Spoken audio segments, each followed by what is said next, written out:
Asato ma sadgamaya tamaso ma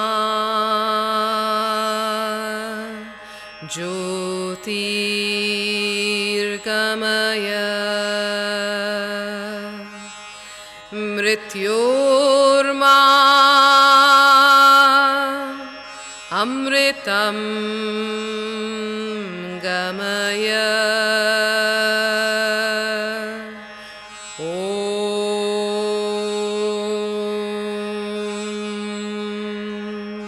Shantihi Shantihi Shantihi.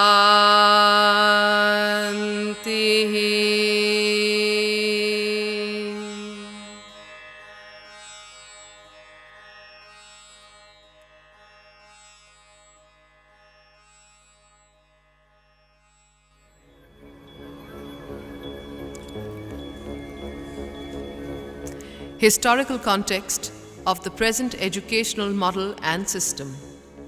It was 2nd February 1835, a time when the British were striving to take control of the whole of India. Lord Macaulay, a historian and a politician, made a historical speech in the British Parliament, commonly referred to as the Minute, which struck a blow at the centuries' fresh tree of Indian education. His words were to this effect: I have travelled across the length and breadth of India, and I have not seen one person who is a beggar, who is a thief. Such wealth I have seen in this country, such high moral values, people of such caliber, that I do not think we would ever conquer this country unless we break the very backbone of this nation, which is her spiritual and cultural heritage. And therefore I propose that we replace her old and ancient education system, her culture, for if the Indians think that all that is foreign and English is good and greater than their own, they will lose their self-esteem, their native self-culture, and they will become what we want them, a truly dominated nation. Thereafter, the British withdrew all support to indigenous schools and colleges in India and adopted a policy of financing English education alone. While the introduction of English has had a tonic effect, in that it has reconnected India to the world body, the ill effects of the Babu mentality have been perpetuated even to this day. We, as an independent sovereign nation of 50 years standing, have made only cosmetic changes in the education system without changing its alien spirit.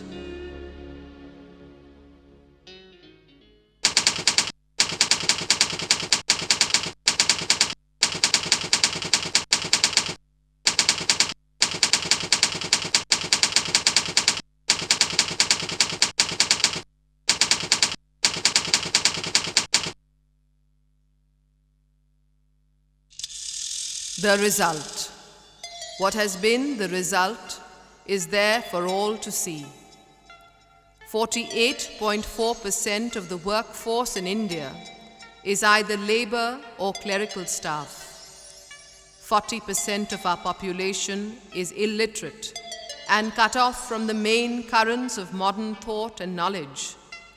Generations devoid of their own culture look to the West for answers and role models.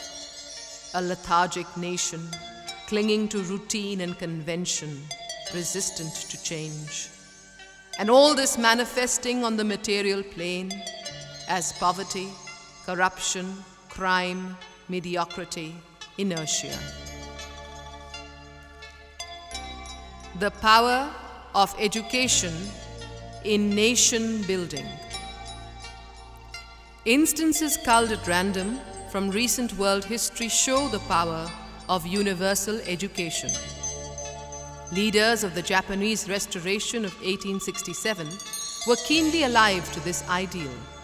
The result was the miraculous transformation of Japan within a single generation. Following the Japanese example, China, within 10 years of the humiliating Boxer Rebellion, revolutionized her entire educational system as a first step towards modernity.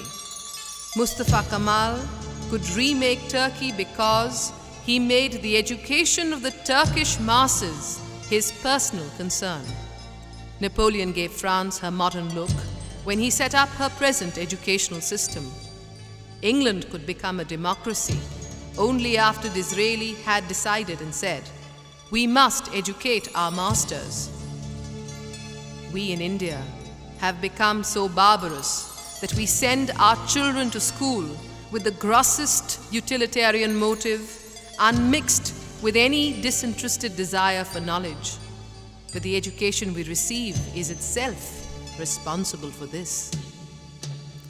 Just as Macaulay's minute dwarfed the Indian genius, impoverished Indian culture by hitting at its root, its education, the time is come to refurnish, revitalize a universal national education, taking the best from the East and West, representative of the truly Indian spirit. The need of the hour. The need of the hour is to once again awaken India and rejuvenate her. A new education for a new India. Writing at the beginning of the 20th century, Sri Aurobindo gave a vision on the lines of which a new education for a new India should be established. He said, "We cannot be satisfied with a mere resuscitation of some past principle, method, and system that may have happened to prevail at one time in India, however great it was. On the other hand, to take over the English, German, or American school and university, or some variation on them, with a gloss of Indian color, is a course attractively facile, and one that saves the need of thinking and of new experiment. But I presume that it is something more profound, great and searching that we have in mind, and that whatever the difficulty of giving it shape, it is an education proper to the Indian soul and need and temperament and culture that we are in quest of. Not indeed something faithful merely to the past, but to the developing soul of India, to her future need, to the greatness of her coming self-creation, to her eternal spirit. It is this that we have to get clear in our minds, and for that we must penetrate down to fundamentals and make those firm before we can greatly execute.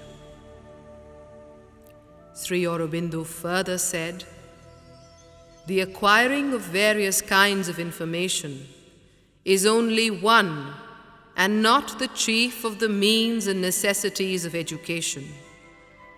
Its central aim is the building of the powers of the human mind and spirit." He explained that the human being is made up of 5 main parts: the physical, that is the body; the vital, that are the emotions, impulses, desires, energies of action; the mental, that is the powers of the mind and intelligence; the psychic, that is the soul, the Atman, or the Chaitya Purush, and the spiritual, that is the Jivatman or spirit. Education, to be complete, must develop and train each of these parts systematically.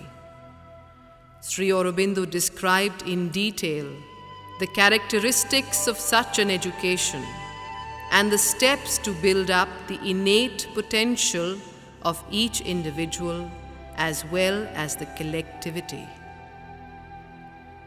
While the Indians themselves were looking towards the West for an educational model, as was the unfortunate case even after independence, Maria Montessori herself, a noted educationist from the West, and one whose influence has pervaded education all over the world, acknowledged her debt to Sri Aurobindo.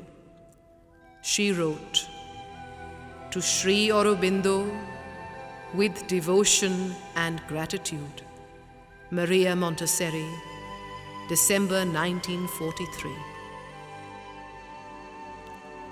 Today we stand on the threshold of a change in the world view about the genius of India. The need of the hour is to focus ourselves once again on the true purpose of education and to build up the powers of the human mind and spirit. A new education for a new India.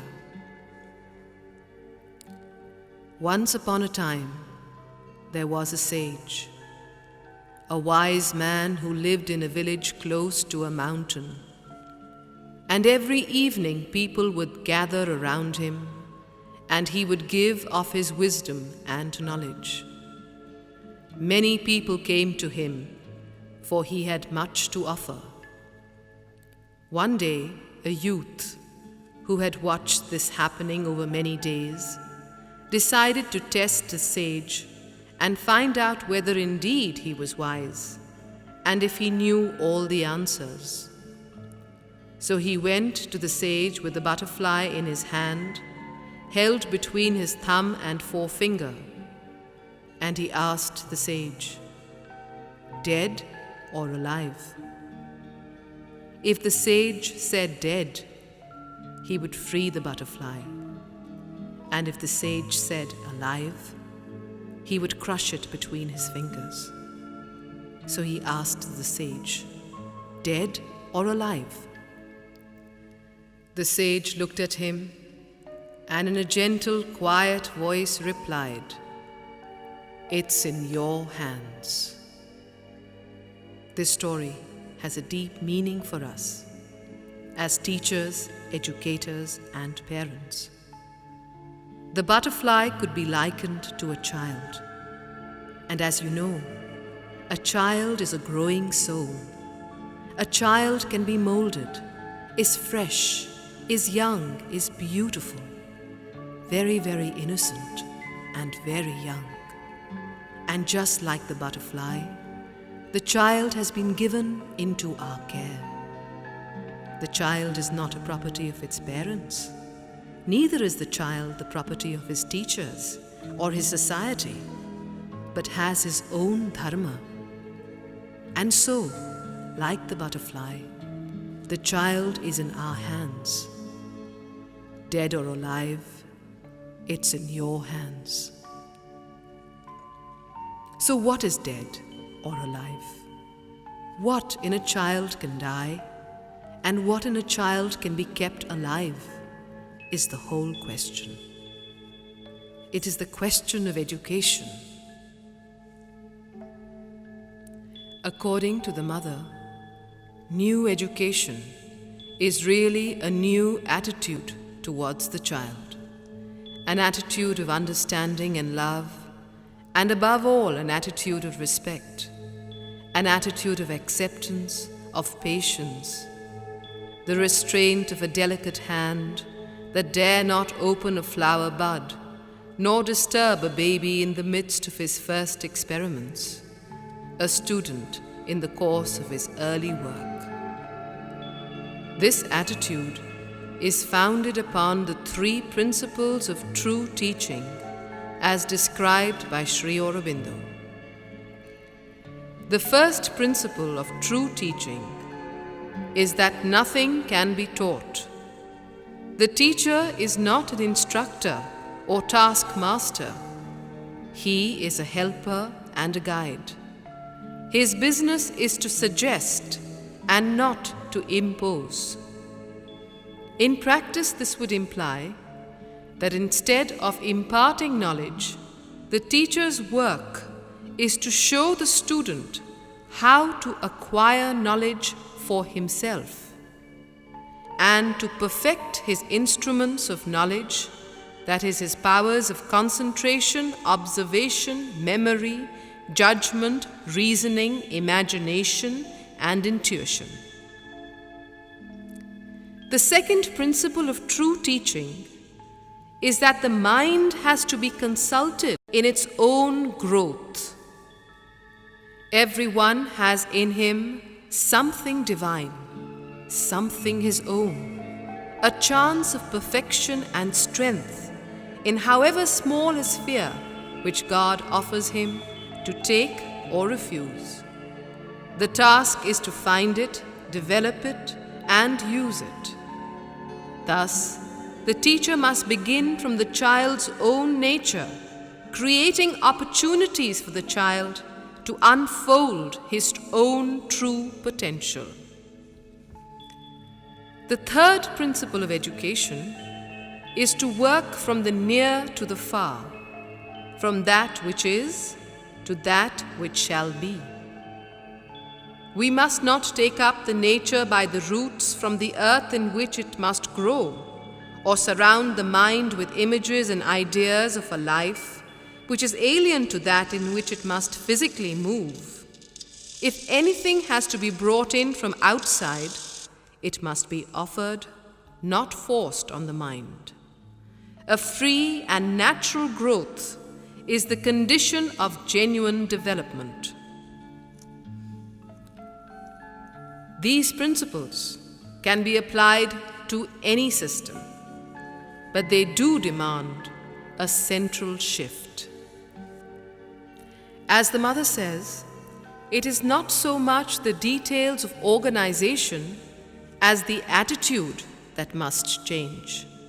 Thus, it is not a question of resources, it is not even a question of curriculum or class size or time, nor is it necessarily a question of these activities or other activities, these subjects or other subjects.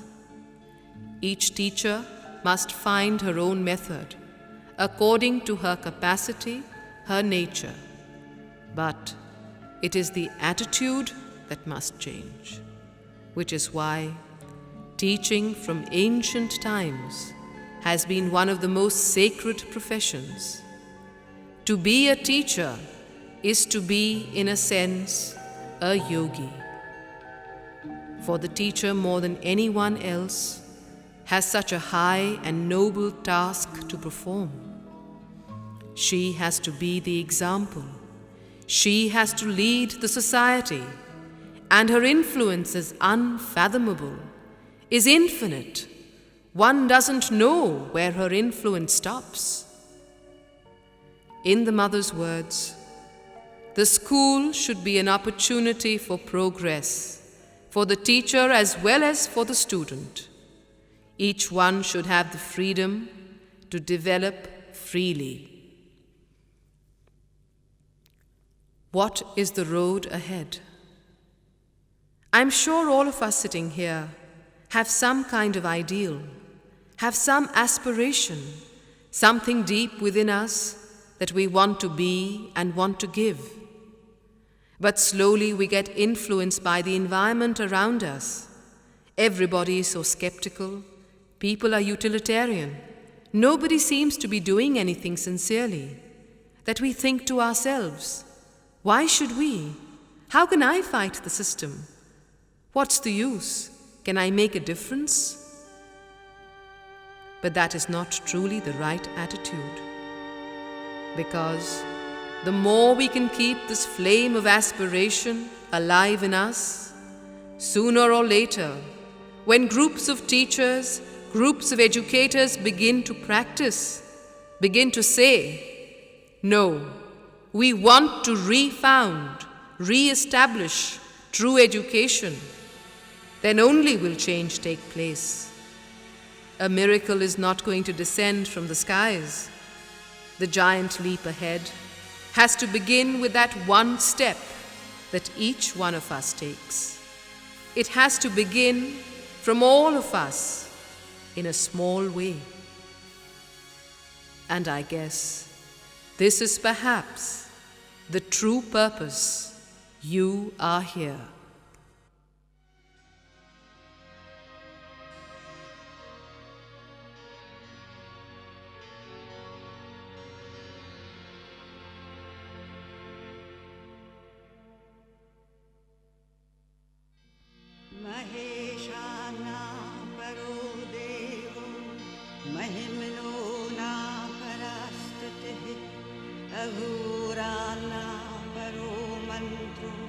नास्ति तत्त्वं गुरोः परं न गुरोरधिकं तत्त्वं न गुरोरधिकं तपः तत्त्वज्ञानं परं नास्ति तस्मै श्रीगुरवे नमः तामुपैः शरणं तामुपैः शरणं तामुपैः शरणं श्री अरविन्दो शरणम्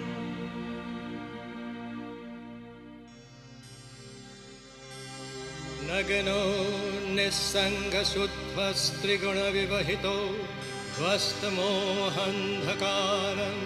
नासागरे न्यस्तदृष्टिः विदितभवगुणो नैव दृष्टः कदाचित् उन्मन्यवस्थया त्वां विगतकलिमलं शङ्करं न स्मरामि क्षन्तव्यो मेऽपराधः क्षन्तव्यो मेऽपराधः शिव शिव शिव भोः श्रीमहादेव शम्भो वन्दे गङ्गाधरं शङ्करं वन्दे नेत्रोत्थवैश्वानरं वन्दे त्रैलोक्यसारं श्रीपार्वतीवल्लभं वन्दे